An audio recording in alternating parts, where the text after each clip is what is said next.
Hey girl. Okay, so we're gonna start with the back side of your lower body. You're gonna need a foam roller and a stretch out strap. Also, you can use a dog leash or a belt in place of the stretch out strap. We'll do this in segments. This one will take about 5 minutes, okay? So start with your foam roller. And we're gonna move from foot all the way up to hip. So we're gonna start with calves. I want you to make sure that you are getting all three surfaces, if you will. So there's a center of your calf, and there's also a lateral and a medial side, if you will.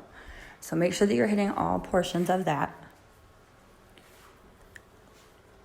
Rolling slowly, and then note that while I'm not stopping in any particular spot, should you find any spots that are tender, you're going to stop and hold pressure on those spots. I want you to take, let's say, 4 breaths for the sake of just being thorough. And they're going to be just as we've done in our sessions. So deep breath into your belly.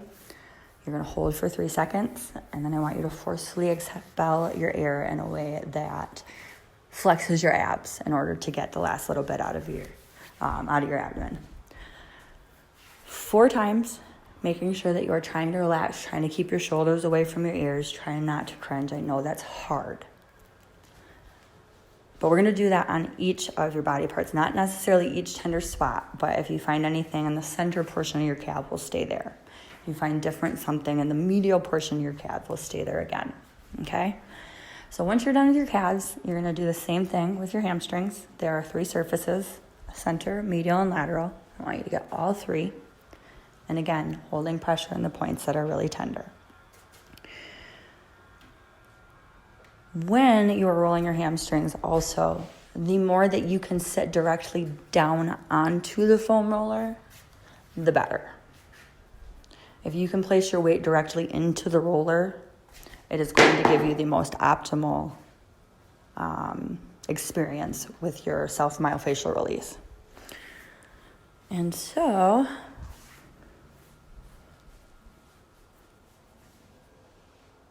once you are done with all of your rolling, you're going to go ahead and grab your stretch out strap.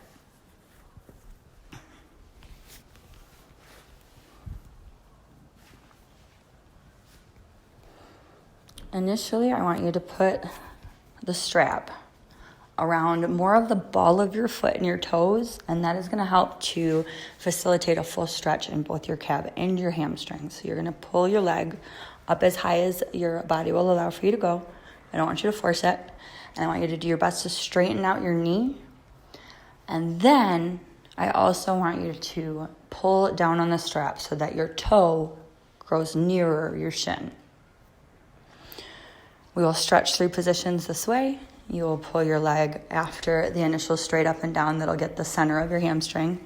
I want you to pull your leg across your body, keeping your hip driven down into the ground, not letting it leave the ground. This should be more of the lateral portion of your leg that will stretch. And then you are also going to stretch the inner portion of your leg by moving your leg laterally away from your midline. And again, not forcing anything, just allowing the stretch, and then trying to relax, taking those same 4 breaths throughout your stretches as well as your rolling. Do both legs, and then take a break. I want to try and keep these contained into anywhere from 5 to 15 minute little sections that you can do throughout your day. So here's number 1 coming at you.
Segment 1.